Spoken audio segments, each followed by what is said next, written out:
Hey friends, Ash here. Welcome back to Gents. Hope you're doing well. That was the fragrance chop of justice. Feels like just last week I was doing my top 10 fall designer fragrances for this year, and now here we are doing winter. Time once again just going like that. I really wish it could just chill and slow down a little bit. That'd be great. And I gotta say, man, I love winter. I love going outside and it's bone-chillingly cold and everything is gray, no leaves on the trees, the grass is dead. It's just depressing.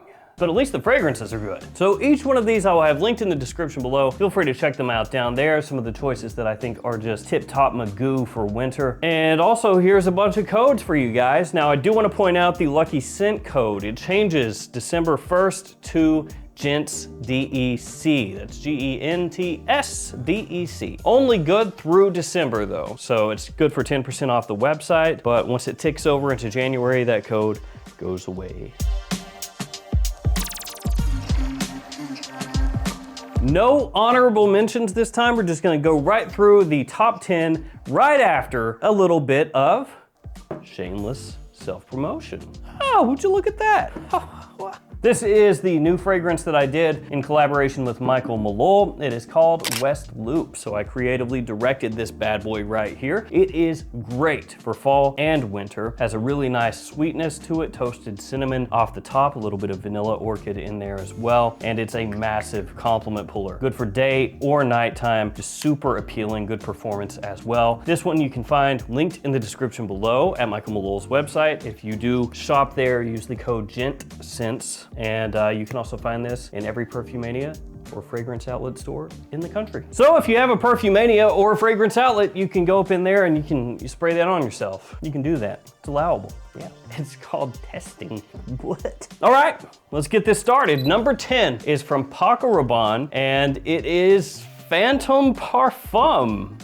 WTF. So the original Phantom, that fragrance got a lot of hate. And I'm not a huge fan of the original Phantom either. Obviously, the bottle has stayed the same here as the original, other than just this one is matte black. And that does look better, I feel like, than the original Phantom, but it still does look pretty cheesy. I think most people, even the ones that really like this fragrance, will agree that the bottle is, I mean, it's typical Paco Rabanne, I guess, at the end of the day, isn't it? It's not like the 1 million bottle is some kind of super classy looking vessel for your fragrance to be in. It just looks like a big gaudy gold bar, so I guess this robot is par for the course. So it looks better than the original Phantom, but is still a child's toy. Now, while I did not really dig the original Phantom, I do think Phantom Parfum is a lot better, and it's a fragrance that I'm actually looking forward to wearing some this winter. Now, you still have a lot of vanilla here, but it's not as candy sweet as in the original Phantom. You also have cardamom in here, but a citrus, rhubarb as well off the top. And then you have lavender and tolu balsam as the fragrance dries down, along with that vanilla that I mentioned before. So this does what most parfum flankers nowadays do. It takes the original, it makes it a little bit more mature, less sickly sweet, a little bit deeper, a little bit richer, smoother as well. And while a lot of people are not going to give this one a chance because of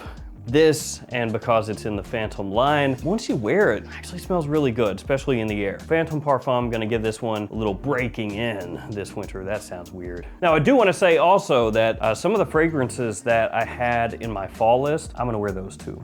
For me, especially late fall through winter, a lot of those fragrances are just interchangeable. So I'm not featuring those in this list so that it's not just a repeat, but Invictus Victory Elixir, La Mala Elixir, Valentino Uomo Intense, fragrances like that, I will wear those during winter as well. So just wanted to throw that out there. Number 9 is yet another cheesy bottle. It's Carolina Herrera's Bad Boy Extreme, but I think most of you will agree with me, slightly less cheesy, maybe? Ooh. Now, I love the opening of Bad Boy Extreme. I think it's very, very, very good. It reminds me of Frangelico, that liqueur that looks like a monk. It reminds me of that. So when you smell this, it's quite similar to that. This has officially cacao, vetiver, patchouli, and incense as some of the notes in the fragrance, but it has a bunch of other notes other than those. Got a little tonka warmth in there as it dries down along with the cacao. It has faint similarities to some of their fragrances out there like Invictus Victory Elixir, but I do think they're quite different if you spray them on side by side. That said, if you like Invictus Victory Elixir, you'll probably enjoy this one. That sort of nuttiness that it has, even though I don't believe it officially has any nutty note, almost said nut note, ugh. But it officially doesn't have like hazelnut or chestnut or anything like that, but that nuttiness that it has, along with the warmth and the kind of gourmand sweetness, especially off the top, makes it just smell fantastic. So I know Bad Boy is a line that does not always get a lot of love, but this one is one that I enjoy a bunch and my wife likes it too. Then we're going Hugo Boss up next with the scent Magnetic. I quite enjoy the scent, other than the scent Pure Accord. I think that one sucks, but most of the other The Scent fragrances I really like. Unfortunately, some of the better ones have become much harder to find as time has gone on. Private Accord, for example, that one has become a bit of an issue to try to pick up here in recent months or years even. But this is the newest one, which means you can thankfully still find it pretty easy. And this one's really interesting. It takes a little bit of a different tact than some of the other The Scent fragrances. Again, a good amount of vanilla in this one. Vanilla is very popular right now in men's fragrances for fall and winter time. Has a touch of powder to it, and then it has a note of bran, which is interesting because it's bran like Raisin Bran. But it works really well. In the air, smells fantastic. It's another one that's a big compliment puller. And even though it comes from a big house and a line that most everybody knows, this doesn't carry the same popularity as a lot of the other big name fragrances out there. So it's not gonna be quite as common is what I mean. Lovely fragrance, the Scent Magnetic, a great addition to that line. Number 7, we're going back to Paco Rabanne again. Paco Rabanne, a lot of their fragrances are really more fall and wintertime scents because they're loud, they have huge projection, they're very sweet, they're warm, they just lean more toward that side of the spectrum typically, you know, cold weather. That's where a lot of Paco Rabanne fragrances are really suited for. This one is Pure Excess. Now this is a fragrance I've liked for a long time. Never really got huge. They did have a flanker come out, Pure Excess Night, which that one unfortunately is quite difficult to find nowadays unless you just want to pony up a good amount of cash. But yeah, it just didn't, I guess, strike a big note with enough people, which is kind of depressing. I would love Pure Excess to, you know, keep going and be successful and have more flankers, but Paco Rabanne is concentrating on other things, as well as Invictus and 1 Million, so this is kind of just left out in the cold. So what do I like about this one? Well, it's sweet and warm, like most all of these, but it has kind of a chocolatey feel to it, a sugary feel. Off the top, it has an almost carbonated cola, like Coca-Cola sort of scent profile as well. It also has ginger and cinnamon and leather, just a bunch of things going on here that I think makes it quite unique. And while you could draw sort of a line from here to Invictus Victory, Invictus Victory came out after this one, so it's kind of like recycling a little bit of what this one did. Though once again, as I've said many times, if you spray it side by side, you'll notice a lot of differences. This one having more of a sparkly kind of open to it, not quite as deep or heavy on the way the vanilla comes across as Victory, though Victory is great as well, Invictus Victory. So Pure Excess, I'm still gonna be wearing this one, and frankly, I need to pick up another bottle just in case, you know, the worst comes to worst. After that, Jean Paul Gaultier's Scandal Pour Homme Le Parfum. You could also go with just the normal Scandal, that one would work just as well. Scandal is interesting because, both Scandals I should say, because if you've smelled a whole lot of stuff, you own a whole lot of stuff, then when you smell these, you might think, you know, I've smelled stuff similar. There's a lot of other things out there that are kind of like that. And that could lead you to kind of write it off and be like, well, not anything too special, you know, whatever. But if you do give this some proper wearings, it will really show out. Got great performance, people love it. Kind of one of those under the radar in a way compliment beasts. Not under the radar as in nobody's ever heard of Jean Paul Gaultier's Scandal, but you wouldn't necessarily think of this and the original as being like, you know, S-tier compliment pullers or whatever. And yet, at least in my experience, they absolutely are. Got a lot of tonka here.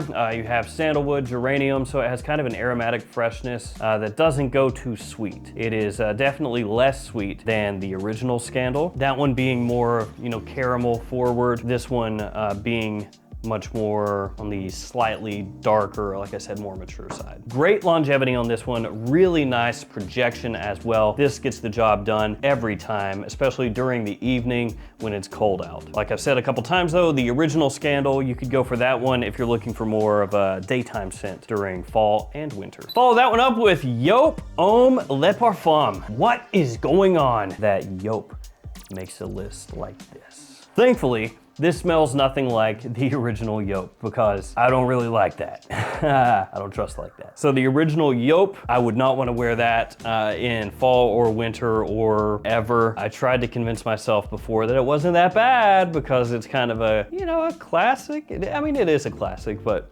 yeah, it's not for me, man. I'm having like PTSD flashbacks. I am death. So this one, you see Yop Homme Le Parfum and you think it will be like maybe Phantom Parfum or this Le Parfum right here, where they're just taking that original DNA, changing it, tweaking it a bit, and giving you something that is not quite as skull-bashingly sweet and a little bit more reined in, smoother, mature, richer. But that's not at all what they did. They actually gave us something that does not smell at all like Yop Homme. This has nothing to do with Yop Homme other than the color and the bottle and I guess the name. So if it doesn't smell at all like Yop Homme, I just blasted my hand again. Even though it has a similar color, the same bottle, same name, well, how does it smell then? Well, it's interesting. It has iris, a good amount of iris. It smells a little bit like it was inspired by Stronger With You. So in a sense, you could think of this as like Stronger With You Iris Edition. Now to some people out there, that's not gonna sound all that great, but to me, it sounds pretty freaking awesome. I really like this one. I think it smells fantastic. Price point is good. I think I paid like 35 bucks for it. I mean, nothing to hate here. Now, performance-wise, it's maybe not quite as like screechingly loud as the original Yop Homme is, but I've gotten good performance from this. Lasts a long time, projects really well. So if you like Stronger With You, if you like iris-based fragrances, then you should check this out. I'm really looking forward to wearing this one. Yop, they're a weird house. They have some fragrances that I think are just absolutely amazing for the price. They have others that I think are dog water. This one of the good ones. Almost in the top 3. Up next is Brioni Eau de Parfum Intense. This has one of the best smelling openings, period, for me, for fall and wintertime fragrances. And also the cap. Magnetic. And a pretty good one, actually, but don't tempt fate too much.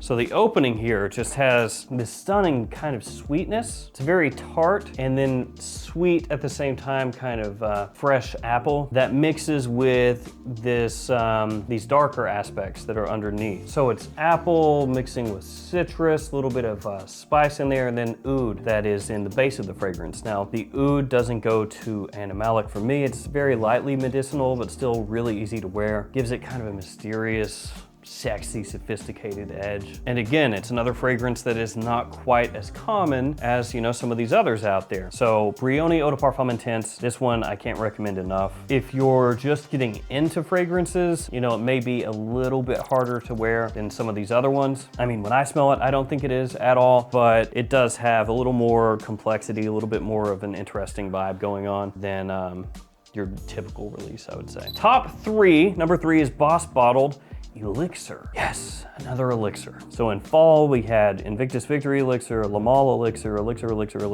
Ralph's Club Elixir, and now Boss Bottled Elixir here. This is surprisingly excellent. Very well done. I've said this before, I will say it again. Boss sometimes pops out so many bottled flankers that they run together for me, and most of the time they're competently done, but most of the time they're not really fragrances where I'm like, oh my God, what is that? This changes that. Hyper masculine, really classy, has a nice edge to it while not being overbearing. Incense, bit of spice, labdanum, underlying woods that you can pick up pretty much right away. Big time performance. It would work perfectly in a formal situation on a night out or a date night potentially. It does lean a little more toward evening use, but you can wear this during the day as well. Maybe just don't go as heavy on the trigger. As I said, an excellent release. Boss Bottled Elixir is great stuff. One of the best things that Boss has done in a minute. Oh, I got 2 Hugo Bosses on here. Didn't even realize that. Number 2, the Most Wanted from Azzaro. Now, you could go with either of the Most Wanted fragrances. I think both are really good, but for me, I'm actually gonna lean toward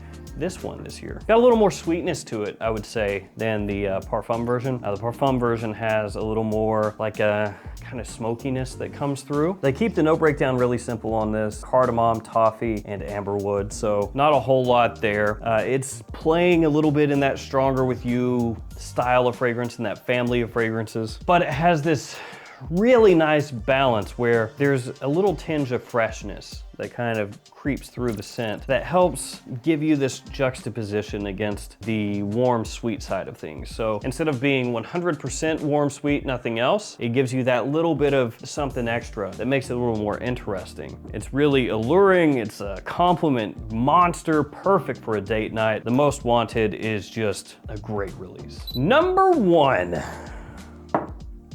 Sauvage Elixir. Yep, Sauvage Elixir again, and not the new Sauvage Elixir bottle that costs almost $7,000. In case anybody's unaware of that, Dior partnered up with Baccarat, the crystal maker, and they're doing 500 limited edition, 500 milliliter size bottles of Sauvage Elixir, and they cost $6,900 each.